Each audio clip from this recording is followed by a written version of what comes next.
আলাইকুম 2025 সালের বুড়ো মৌসুমের এই যে একটা নতুন পদ্ধতি যে এনামবাইয়ের পদ্ধতিতে আমরা এই ক্ষেতটা লাগাইছি।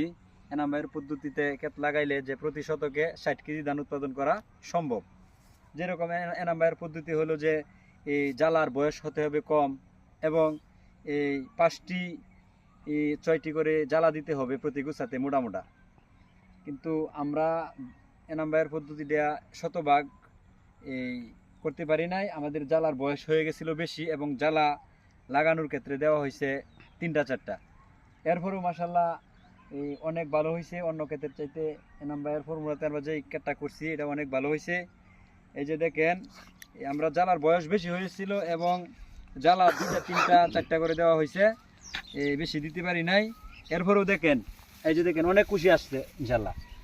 1 2 3 4 5 6 7 8 9 10 11 12 13 14 15 16 17 18 19 20 21 22 23 24 25 26 27 28 29 30 31 32 33 34টা খুশি আসছে।